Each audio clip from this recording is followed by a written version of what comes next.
आज कोई नया लड़का इस बिजनेस को शुरू करना चाहता है, आपके लिए सुन लीजिए, तो क्या उसको कोई ट्रेनिंग की दरकार है? सबसे पहला सवाल मेरा ये रहेगा। तो बंदा इसको स्टार्ट कर रहा है, क्या उसके लिए ये भी बहुत ज़रूरी कि कोई वो एक रिसर्च करे अपने एरिया में कि कौन सा आइसक्रीम चलता है और कौन सा वहाँ पे चलेगा, या ऑलरेडी वहाँ पे कंपटीटर है, हम नहीं खोलें यहाँ पे नुकसान हो जाएगा, कौन सा ब्रांड चल रहा है, क्या ये एक रिसर्च ज़रूरी है?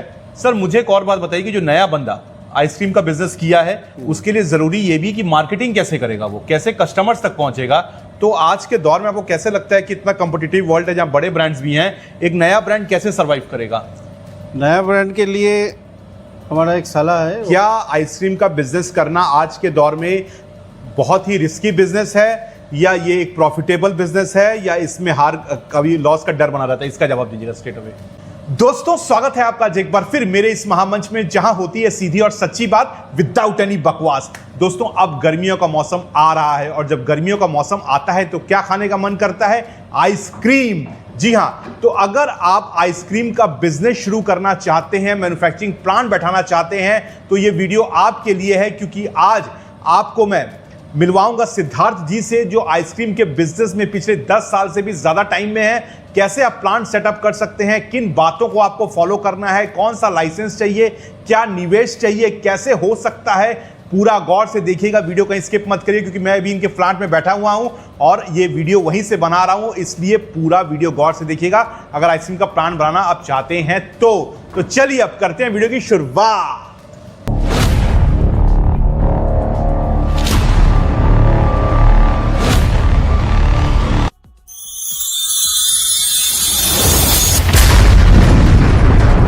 तो सिद्धार्थ जी आपका स्वागत है आज। नमस्ते। नमस्कार सर, सबसे पहले मुझे ये बताइए कि आपके ब्रांड का नाम मिल्क बेरी है। हाँ। तो ये बताइए कि आपने आइसक्रीम के बिजनेस की शुरुआत कितने साल पहले की थी? करीबन 15 साल से हम शुरू हुआ है। 2014 से हम लोग ये बिज़नेस चालू किए हैं। उसका पहले हम दूसरा काम करते थे, आइसक्रीम रिलेटेड ही काम है, वो सुपर स्टॉकिस्ट का काम करते थे पहले। तो इसका बाद हम सोचे कि ये खुद का क्यों मैन्युफैक्चरिंग नहीं बनाऊं, दूसरा को बेचता हूं। तो अपना एक मेरा सपना था कि खुद का कुछ हो, बड़ा साइज़ का हो। उसी हिसाब से हम ये मैन्युफैक्चरिंग यूनिट बनाने को मन किया है, बनाया आपने। तो सर आपने 2014 में शुरुआत की। अब सर मुझे ये बताइए कि आपके पास तो ऑलरेडी एक्सपीरियंस था, आप सुपर स्टॉकिस्ट थे, तो आज कोई नया लड़का इस बिजनेस को शुरू करना चाहता है, आपके लिए सुन लीजिए, तो क्या उसको कोई ट्रेनिंग की दरकार है? सबसे पहला सवाल मेरा ये रहेगा। हाँ, थोड़ा बहुत तो जानकारी होना ही चाहिए, क्योंकि ये एक तो डेयरी टेक्नोलॉजी का जानकारी होना है। बेसिक एक नॉलेज होना चाहिए, जो किस तरह वो बांधता है और कैसे उसको मैंने कोल्ड रूम में रखा जाता है, कैसे क्या क्या करना है, ये सब सारे जानने पड़ता है। मान लीजिए कितना आइसक्रीम होगा, कितना किलो में कितना आइसक्रीम होगा, मैन्युफैक्चरिंग होगा, उसका कॉस्टिंग निकालना है, ये सारी बात जानना चाहिए। थोड़ा सा बेसिक नॉलेज उसको चाहिए। अब सर मतलब कितना, ये तो एक कोई डेयरी का कोई क्या फार्मिंग का ट्रेनिंग लेने का दरकार है सर कहीं से? नहीं, उसी ट्रेनिंग नहीं चाहिए, लेकिन उस तरह कुछ एक्सपर्ट को साथ थोड़ा कंसल्ट करने से वो अच्छा आपको गाइड करेंगे। तो काम करते करते उसको सब मालूम हो जाता है। हम भी इस तरह पहले इतना हमारा ट्रेनिंग नहीं था। हम जो आइसक्रीम का बिज़नेस चालू किए थे उसी हिसाब से हमको जहाँ जानकारी हुआ है उसी हिसाब से हम जानकारी लिए हैं सब जगह से, और अच्छे अच्छे आदमी से मुलाकात भी हुआ है। डेयरी टेक्नोलॉजीज जो होता है उससे थोड़ा बात किया, कंसल्ट किया। उसके बाद में खुद कुछ स्टडी भी किए हैं ऑनलाइन से। उसका बाद हम आगे मन बढ़ाया कि जो हम ब्रांड बनाएंगे। सर ये बताइए कि अब इसमें अगर हम बात करें, सबसे पहले ये आपके लिए है सवाल कि क्या क्या डॉक्यूमेंट्स का दरकार है अगर कोई आइसक्रीम फैक्ट्री सेटअप करना चाहता है तो?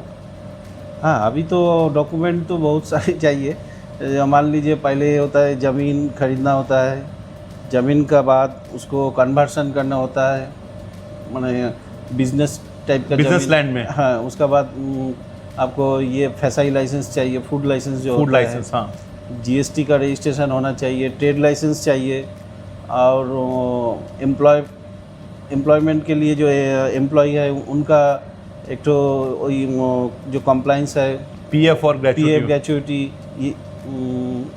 ESI, ये सारे रजिस्ट्रेशन करना होता है। सर लेकिन एक बात बताइए कि जो बंदा इसको स्टार्ट कर रहा है, क्या उसके लिए ये भी बहुत ज़रूरी कि कोई वो एक रिसर्च करे अपने एरिया में कि कौन सा आइसक्रीम चलता है और कौन सा वहाँ पे चलेगा, या ऑलरेडी वहाँ पे कंपटीटर है, हम नहीं खोलें यहाँ पे नुकसान हो जाएगा, कौन सा ब्रांड चल रहा है, क्या ये एक रिसर्च ज़रूरी है?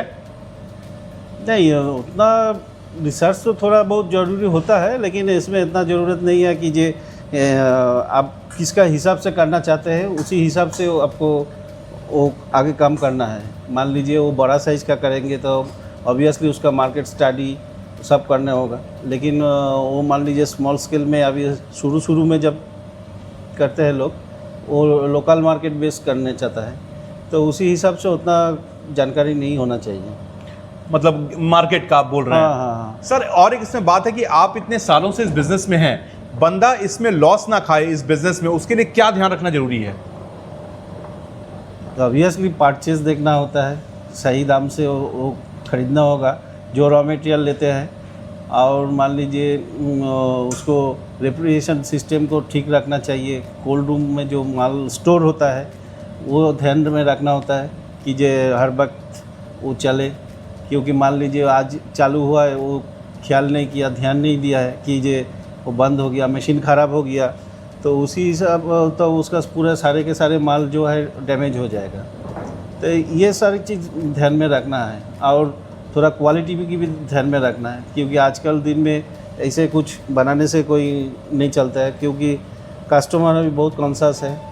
हाँ, तो उसको उसी हिसाब से क्वालिटी देना चाहिए, वही हिसाब से उसको बनाना होगा। सर मुझे एक बात और बताइए, जैसे क्वालिटी बहुत इंपॉर्टेंट है, अब इसमें क्वालिटी को मेंटेन करने के लिए क्या किया जाए? क्या कोई एक्सपर्ट का राय लिया जाए, कैसे क्वालिटी को मेंटेन किया जाए?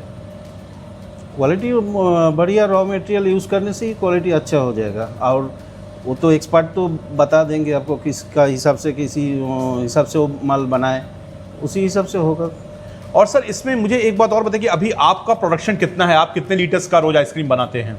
हम रोज़ 2000 से 3000 तक बनाते हैं। 2000-3000 लीटर का? लीटर का। ओके। अब एक बंदा जो आइसक्रीम फैक्ट्री लगाने वाला है, जो बहुत ही स्टार्टिंग से मतलब इन्वेस्टमेंट करेगा, एकदम उसके पास समझ लीजिए कैपिटल है ही नहीं, तो उसको कितना रुपया से स्टार्ट करना चाहिए? हाँ, पहले ही से बोले हम, जो कौन हिसाब से वो बनाने चाहते हैं, मान लीजिए सॉरी, और बड़ा साइज़ का बनाना चाहते हैं कि मिड साइज़ का, स्मॉल, उसका एरिया कितना है उसी हिसाब से। मान लीजिए एकदम शुरू में खूब ज़्यादा से छोटा भी होने से 50 से 60 लाख का इन्वेस्टमेंट है, हो जाता है। 50 से 60 लाख का छोटा एकदम। मतलब छोटा कितना कैपेसिटी का आप बात कर रहे हैं?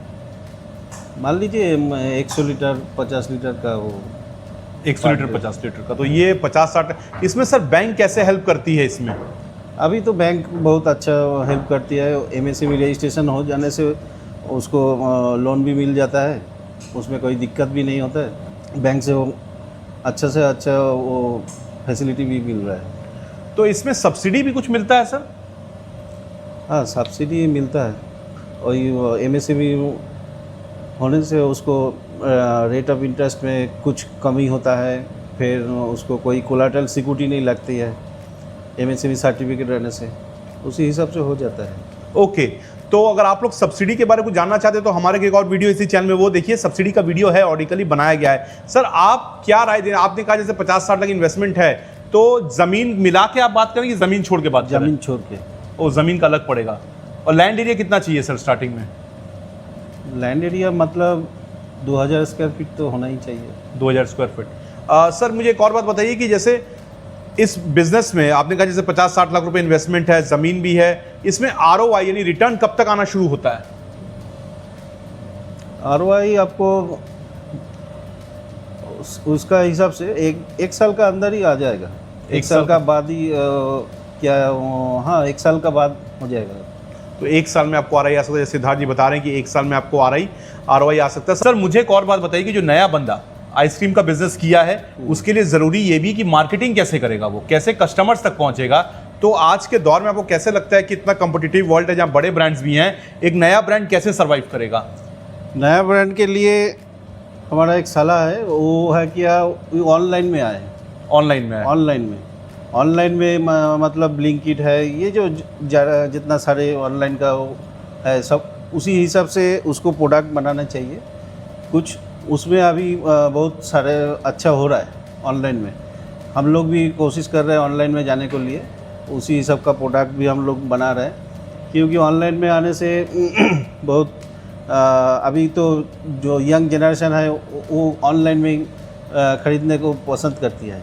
वो दुकान में जाके मान लीजिए रात को 10 बजे बोला कि हमें आइसक्रीम चाहिए, ऑनलाइन में बुक या ब्लिंकिट हो या जोमेटो हो, जहाँ भी है वहाँ से वो ख़रीदता है। तो ऑनलाइन का कोई और अच्छा सोच तरीका हो जो प्रोडक्ट नया नया वैरायटीज़, नया नया फ्लेवर वो ले आना होगा। बात करिए मतलब बात को आप गांठ बांधिए। ये एक्सपीरियंस है 15 साल का। और सिद्धार्थ दा, आपकी एज कितनी है अभी? 52 तो 52 साल के हो चुके हैं। लेकिन ये इस बात पे इंपॉर्टेंट दे रहे हैं कि ऑनलाइन कितना ज़रूरी है, कि ऑनलाइन मार्केटिंग, तो इस बात को ये भी समझ रहे हैं कि ऑनलाइन मार्केटिंग सर कितना ज़रूरी है बिजनेस के लिए। एकदम, है ना? ऑनलाइन का बिजनेस के लिए बहुत ज़रूरी है। देखिए ये बात है कि अगर आप आइसक्रीम, तो सर ऑनलाइन में अगर कोई जाए तो वो बड़े बड़े जो वेबसाइट्स हैं, पोर्टल्स, उनमें लिस्टिंग करवाए अपने ब्रांड की। अमेजन हो गया, ब्लिंकिट हो गया, जेप्टो है। और हम भी ये काम करते हैं। अगर आप हमसे कंसल्ट करना चाहेंगे, हमारी वेबसाइट पे आप देंगे तो हम भी ये काम कर रहे हैं। डिस्क्रिप्शन में डिटेल्स दी गई है, मेरी वेबसाइट का लिंक भी दिया गया है, तो हम भी ये काम करते हैं। तो सर क्या आप भी अब ऑनलाइन की तरफ मूव कर रहे हैं? हम भी मूव कर रहे हैं। Online is the future. तो सर मैं ऐसा मानता हूं कि अब जो ऑनलाइन में नहीं है वो बिजनेस की लाइन में ही नहीं है। यस, एकदम पक्का कर, है ना? अब जो ऑनलाइन में नहीं है वो बिजनेस की लाइन में ही नहीं है। अभी जो सिचुएशन है वो ऑनलाइन बिना आपको कुछ होगा नहीं, कुछ नहीं होगा। ऑनलाइन में ही आपको बहुत सारे सेल भी हो रहा है, बहुत बिजनेस हो रहा है और इजी भी हो रहा है। सर एक मजाक की बात है, खैर आप लोग व्यूअर्स हैं, आपसे मैं बात करता हूँ सर। अभी ऑनलाइन का इतना जोर बढ़ चुका, हम ऐसा मजाक करते हैं कि मैरिजेस भी ऑनलाइन में हो रही हैं, डिवोर्स भी ऑनलाइन में हो रहा है। खाली बच्चा पैदा ऑनलाइन में नहीं हो पा रहा है, उसके अलावा सब कुछ ऑनलाइन है। हम इतना ऑनलाइन में, मतलब अगर सीरियसली लें जोक्स अपार्ट, तो हम कहाँ पहुँच चुके हैं। यस, तो आपके हिसाब से सर ऑनलाइन मार्केटिंग से स्टार्ट करें? ऑनलाइन मार्केटिंग से टेस्ट मार्केटिंग हो जाएगा, उसको वो अच्छा भी उसको रिस्पॉन्स भी मिलेगा। और ऑफलाइन मार्केटिंग तो है ही। और सर ये जो एक होता है ना कि सर हम लोगों को फ्री सैंपल्स टेस्ट करवाएंगे, कैसा टेस्ट है, घर घर जाके, क्या ऐसा कुछ करना चाहिए, इससे लॉस होगा? नहीं, वो तो जितना आदमी को पास आप पहुंच सकते हैं तो आपको ब्रांड विजिबिलिटी बढ़ेंगे। और स्कूल में या कोई बड़ा मेला में या पब्लिक प्लेस में वो डिस्प्ले करो, उसके बाद उसको कुछ फ्री सैंपल, तब आदमी को मालूम पड़ेगा। क्योंकि आपका तो ब्रांड का कोई जानते नहीं है ना, नया ब्रांड है, उनको सही बात है। टीवी में या दूसरा जगह में ऐड देने में अभी हो नहीं पाता है, क्योंकि बहुत एक्सपेंसिव है। तो इसीलिए इस तरह का छोटा छोटा मार्केटिंग भी अच्छा होगा, और ऑनलाइन में तो होगा ही होगा। तो ये देखिए, ये पब्लिक प्लेसेस वगैरह के स्टॉल्स लगाइए।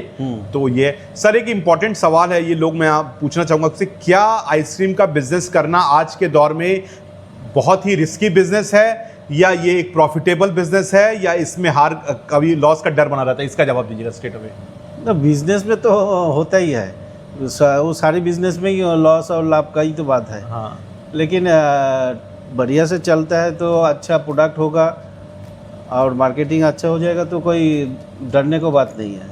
अच्छा। और अभी हमारा देश में अभी साल भर आइसक्रीम का बिजनेस चलता है, क्योंकि आगे पहले एक कॉन्सेप्ट था कि ये सिर्फ गर्मी का टाइम में ही आइसक्रीम, लेकिन अभी साल भर चलते हैं। साल भर में मान लीजिए दिसंबर महीना में, नवंबर में, वो तो उस टाइम में, ठंडा के टाइम में वो बहुत सारे मेला होता है, वहाँ पर भी चलते हैं, शादी बाड़ी सब में चलते हैं।